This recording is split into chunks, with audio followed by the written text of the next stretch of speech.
We're going to continue with Colossians today. Yesterday, of course, we heard of the Nativity of Mary. So we're going to continue with Colossians. And there is a really interesting verse here. Now, again, I don't read the verses, and I've told you the reasons, but you can look them up. So I want you to go to your favorite Bible software or Bible book, or your favorite daily readings, list of daily readings, whether it's a bound version or online. And today's first reading comes to us from the second chapter of Colossians, verses 6 through 15. So we heard on Friday who Jesus is.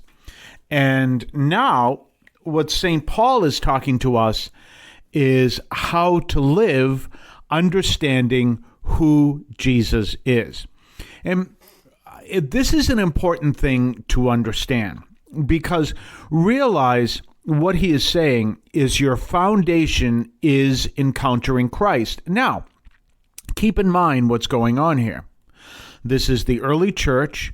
Many of these people are former Gentiles, so they have to learn the faith all over again, or actually learn the faith anew. Some of them are they're Jews.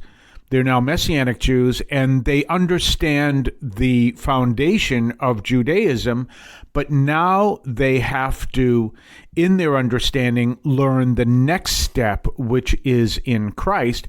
So we've got these people who are learning a new concept of faith, but at the same time, when they go to their prayer meetings, when they go to their masses, they are experiencing very powerful signs of the presence of God. You have to remember that what people call the charismatic renewal today was real Christianity in the first 300 years of the faith. And then the charismatic gifts tended to drift away, and they didn't become as important.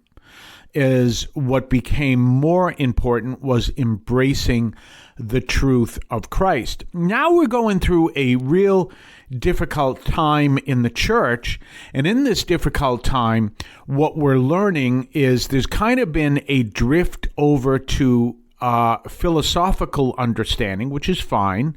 That's part of what we believe.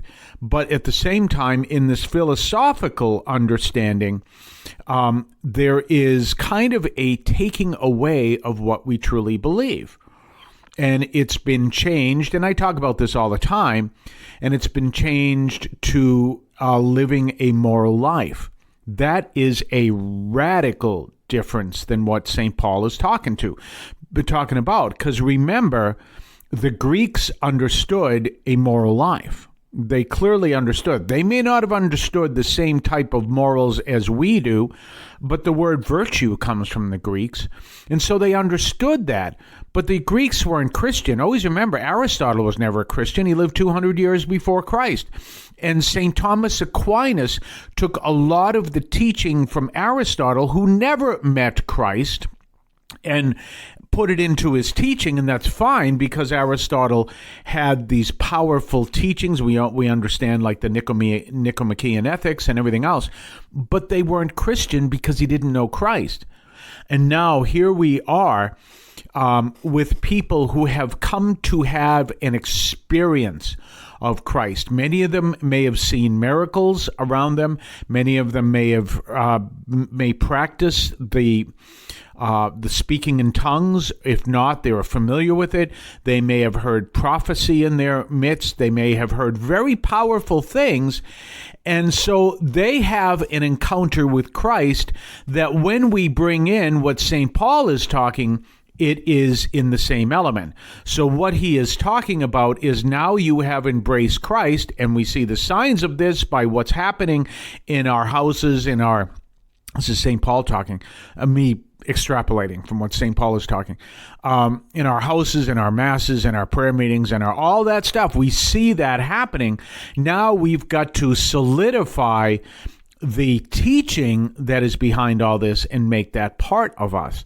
And notice that they turn their faith, that they live a new faith. So the old way of living is now changed, and they don't live by the same standards as they did before. They live a whole new way, and it is pursuing a deep, profound truth, which is informed to them by the Holy Spirit. So this is something completely different than what you may hear in the church when all they're saying is, well, St. Paul talked about this and we have to live a moral life. Always go back to what I say. You can be a Unitarian Universalist and live a moral life, and that is not insulting Unitarian Universalists.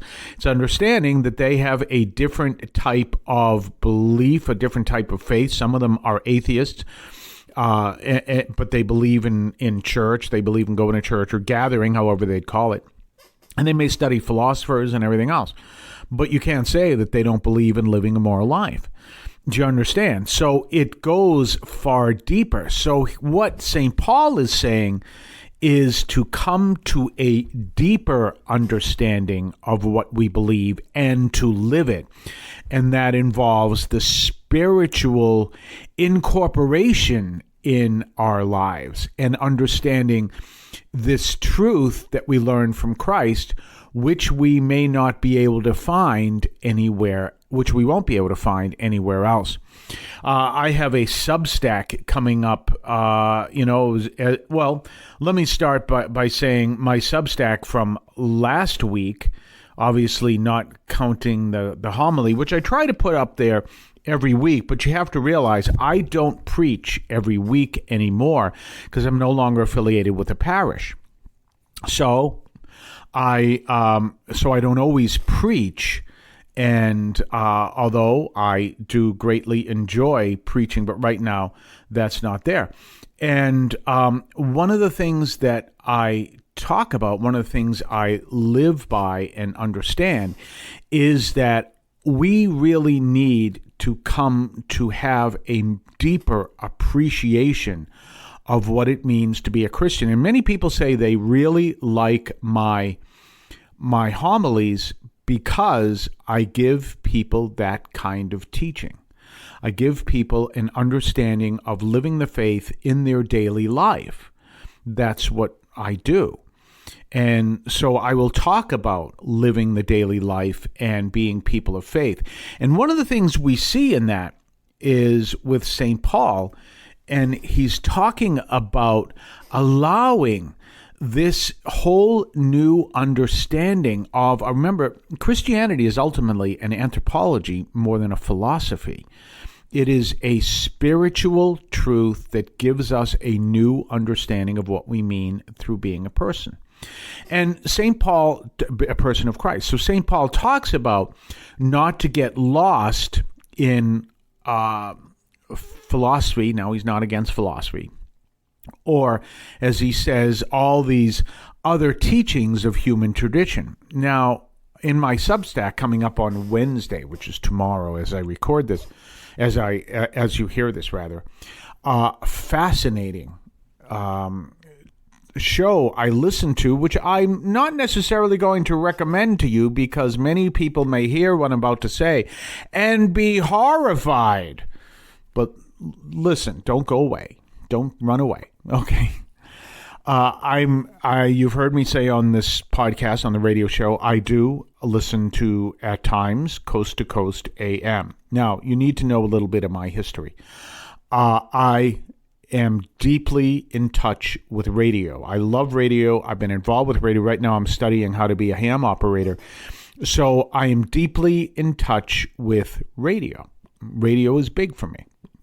So as a person who loves radio, I love the history radio. On Saturday nights, I listen to the Grand Ole Opry, which calls itself the world's oldest radio show. I don't know if that's true. I assume it's true, but you never know. Somewhere in some place in some country, they may have radio, even if it's 5 minutes longer.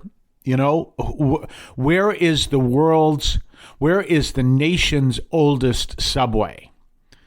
And I'm talking about the Underground Railroad type thing, not the underground, the whole train system underground. Where is the world's oldest subway? If you're talking to the people of New York, they may say, it's ours, but it's not. It's in Boston. And the original subway in Boston opened 1 month before the one in New York did. And it was actually, the subway went from Park Street Station to Boylston Street Station, which is about maybe 100-yard difference. Right, so the trip is 100 yards. So that is the world's oldest subway, and if anyone says, it's in New York. No, it isn't. New York was bigger, and it opened a month later, but it's not the world's oldest subway. Well, the same thing. Maybe I'm assuming that they are speaking the truth when they say this is, in fact, the world's oldest radio show, but you don't know if someplace there was a radio show that's still going on. We don't know. That extends. I assume not, and so we will say the Grand Ole Opry is the world's oldest radio show, coming up very soon with its 100th anniversary. So, one of the programs I also like to listen to, and I actually hear it on podcast now because of the time it's broadcast, is none other than Coast to Coast AM. And Coast to Coast AM goes back, not as far back as the Grand Ole Opry, but I think at least maybe 60, 70 years. And it was the creation of a man by the name of Art Bell. And basically, it was a program that looked into things you're not going to hear on other shows. You're not going to hear them at all on other shows. You're just not. Because it literally, you've ever heard the expression, the tin hat wearing people? Well, people would literally call up Coast to Coast AM and tell people that they wear tin hats because they're afraid that their minds are being controlled by the government through radio waves. Okay, that's the program. Okay, there are all kinds of things, very interesting, some of them are completely off the wall, but that's where that started. So, in that, Malachi Martin was a guest on the show, George Carlin was a guest on the show. It just covers all kinds of things. They have fascinating guests, and they have some that are really out there, but that's the point of the show. So the other night, they had a man whose name was Winter Lake, and you spell Lake with 2 A's right next to each other. Winter Lake, who is a Luciferian. So obviously, I reject what this man teaches. So why would I talk about this on this podcast? Well, let me tell you on the other side of the program. You're listening to the Catholic Audio Media Podcast right here on your favorite podcast platform. You can now leave a message for us, which we can air and discuss on this program. Just call 617-297-7452. That's 617-297-7452. 617-297-7452. Feel free to call, leave a comment, a question, or even feedback, and we may play it on the air. I can discuss your comment or question as well, so give that a try. 617-297-7452, 617-297-7452. Don't forget to subscribe to us on Patreon. Patreon.com/Catholic Audio Media. Patreon.com/Catholic Audio Media. Check us out. Check what we have to offer. Previews of upcoming podcasts. Previews of upcoming columns over at CatholicAudiomedia.substack.com. Your ability to comment, make suggestions, even make suggestions in upcoming programs. Check us out, patreon.com, Catholic Audio Media. We're back, and we're talking about this fascinating guest. I'm not necessarily recommending this to you, but this fascinating guest who was a Luciferian. And he explained what Luciferian philosophy is. And I'm not trying to get you to believe in this. Hopefully you don't. Because here's the thing. One of the things I've found fascinating when you'll see people who are maybe Satanists or Luciferians or whatever, they actually confirm what we believe, but they don't do it on purpose. So he explained that Luciferians believe that humanity is fundamentally evil. And the only way to control the evil in humanity is through law. So they're very much into law. So they're not anarchists. They're very much into law.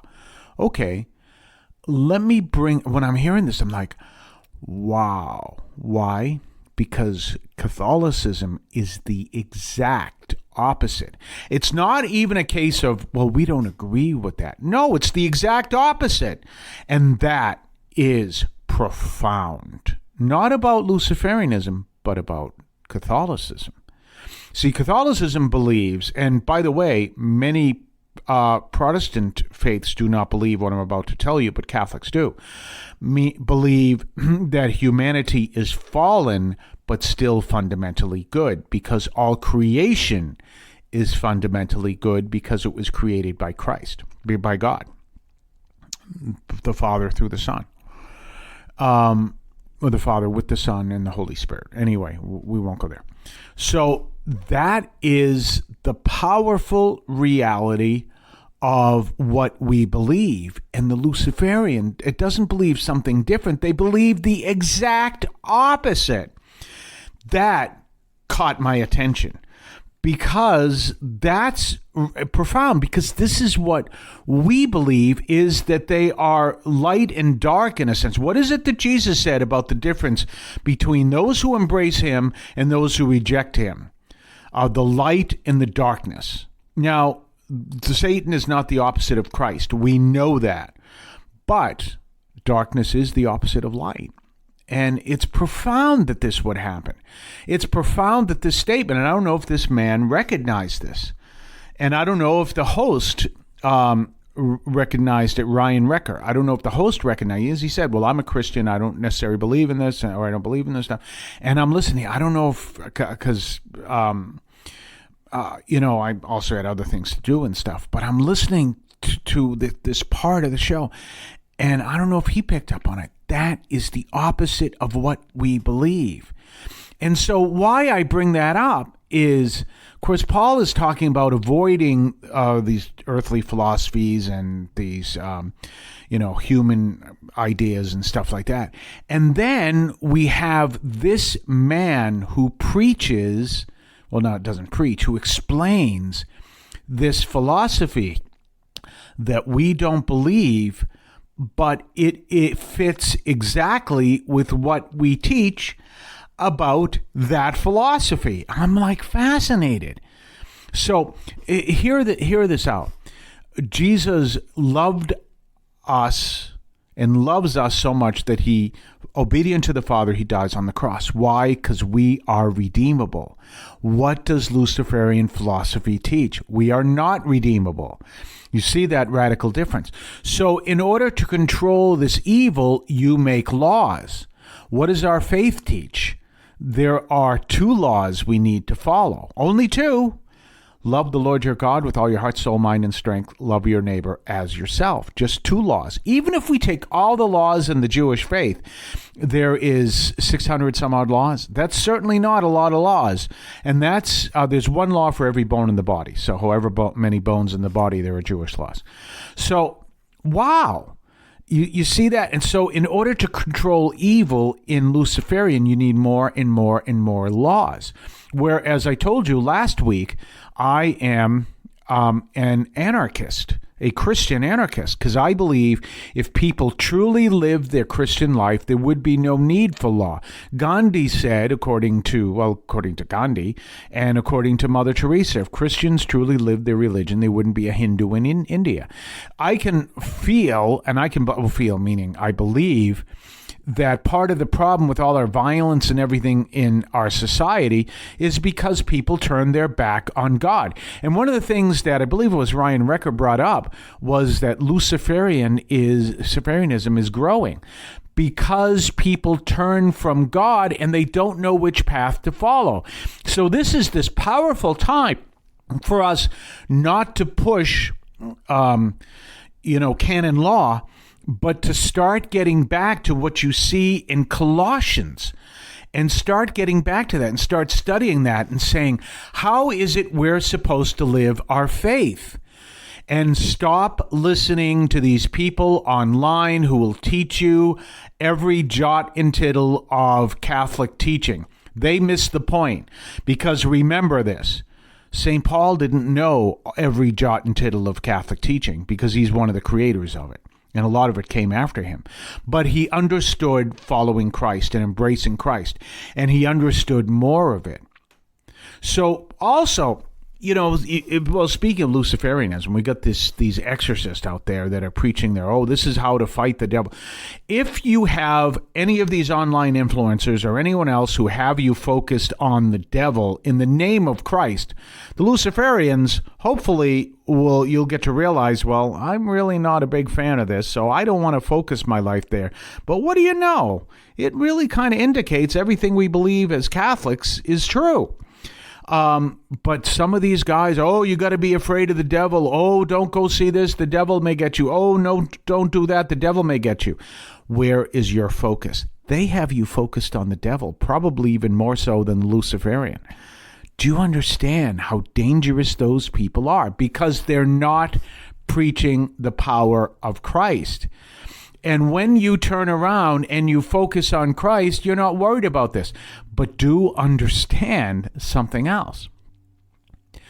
So I told you how I'm listening to what this Luciferian has to say, and I'm going, this is really what we learn about Catholicism. He's really enforcing what we believe.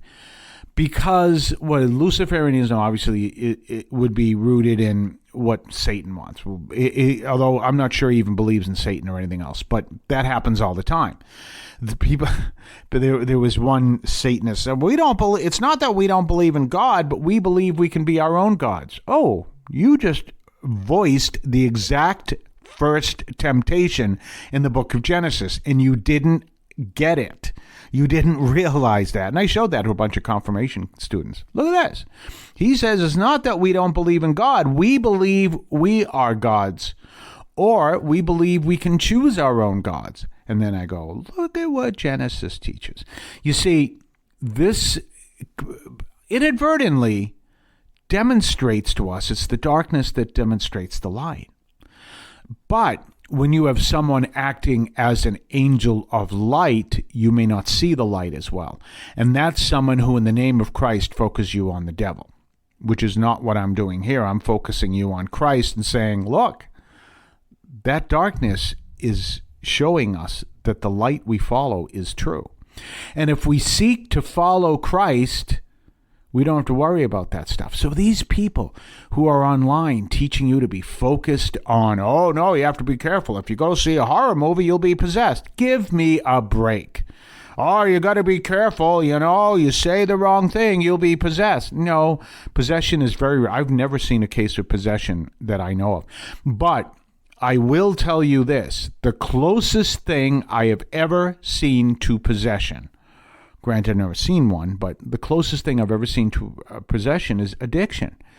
And what is the most powerful form to break addiction? Not overnight. It takes time. Confession.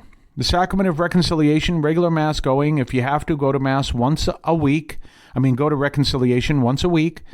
If you have to, you're really struggling with addiction, and go to reconciliation you don't have to go more than once a week. Go once a week. And by the way, these priests out there, oh, no, you're coming to confession too often, and why are you doing that? Hey, Father, if you're treating anyone poorly in your confessional because maybe you're too busy to hear that confession, get the heck out of the confessional.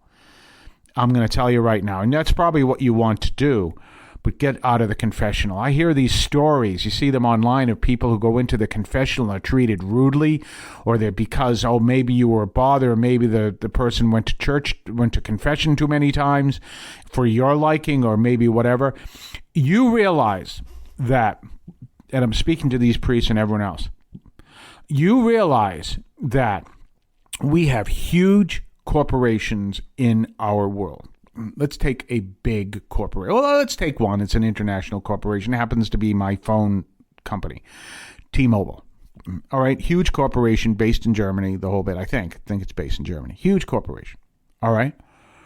What do they want when I call T-Mobile? Either I walk into one of their stores to buy a new phone, or when I call them online and ask for assistance. What do they want?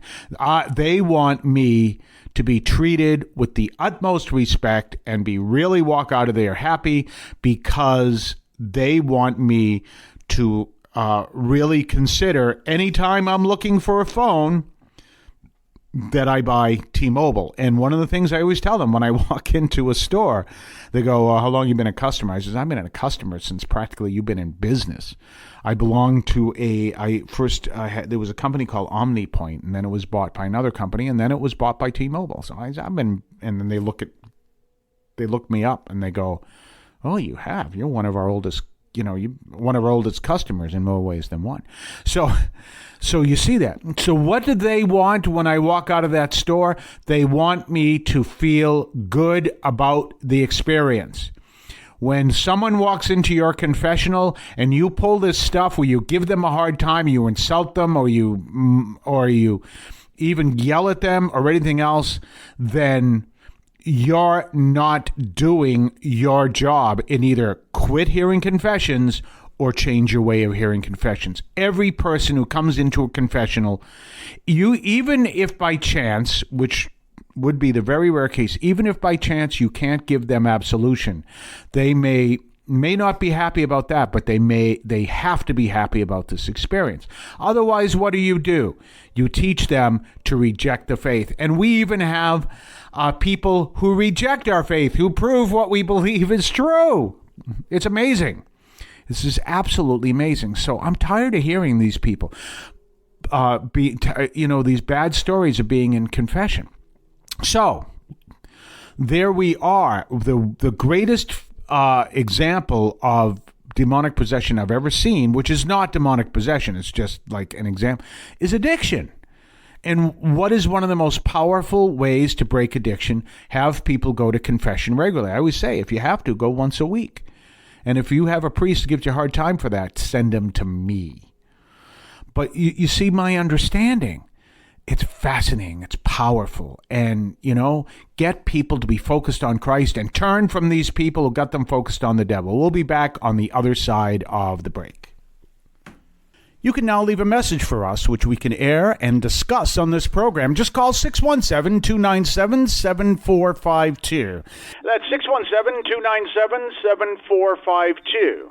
617-297-7452. Feel free to call, leave a comment, a question, or even feedback, and we may play it on the air.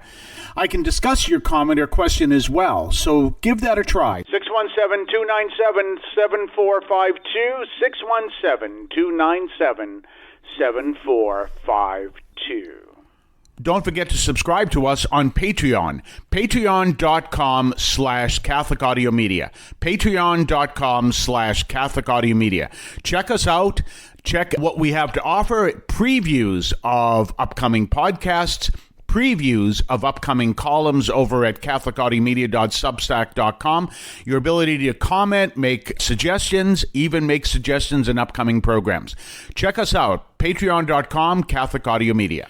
We're back. So tomorrow we will continue in Colossians, and we're going to talk about one of the great tools that St. Paul talks to us about. You can find the reading, if you want to do ahead of time, looking in your favorite Bible missal, or daily missal rather, or in the Bible verses, Colossians 3, 1 through 11. And we're going to talk about this, maybe even if I remember this, and maybe I may have to make a note here, the time that this verse got me in trouble. It's really funny. It got me in trouble. This guy got all upset with me because I was in a parish where every Catholic parish was 5 blocks away. And someone got all upset, we don't like what you teach or whatever you do, and we're going to another parish. It was actually over parish sports. And from that day to this day, I don't believe in parish sports. There's a program for you, because there were these big fights over parish sports. And this was the verse this Sunday. So I preached on that verse, and I got this nasty letter. And come to find out, they were all part of a team of people that were trying to force me out because they wanted the priest who was there before me back. And so this small group of people who were constantly giving me a hard time were working to force me out so that he could come back. And he did. As soon as I said, I'm leaving, sure enough, he tried to come back and it didn't work. Fascinating little story, and it partially centered on this reading where I said that when people say, well, I'm going to belong to this parish, I'm going to belong to that parish. No, we're all united in Christ. Well, that's anyway one of the reasons why I don't support parish sports. We'll be back tomorrow.